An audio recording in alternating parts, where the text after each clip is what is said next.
Сәлем балалар, келіңдер, қызықты оқиға тыңдайық.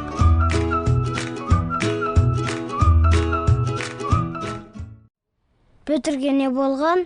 Бүгін ол бір түрлі болып жүр. Бір себептермен ол әдеттегідей қалжыңдамайды. Иә, және ол сөйлемейді. Петр көңілсіз болып көрінді. Ол арқасына көзге көрінбейтін ауыр жүкті арқалап жүрді. Бұл жүкте не болды? Ол бұл туралы ешқашан айтпаған. Бір қызығы, ол жексенбілік мектепте болғанда бұл жүктің салмағын ерекше сезінді.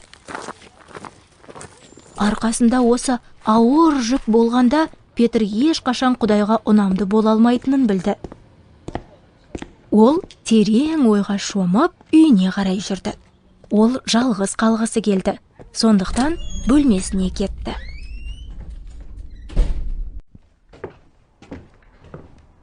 Петрдің ойында оның арқалап жүрген жүгінде ол дүкеннен ұрлаған заттар.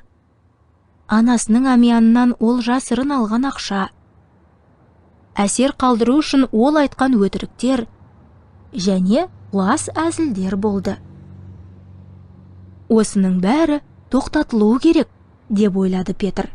Ол киелі кітап әңгімелерінен Исаның бәрін өзгертіп, жаңадан жасай алатынын білді. Петрге жаңа бастама қажет болды. Сондықтан ол ешқашан істемеген әрекетті жасады.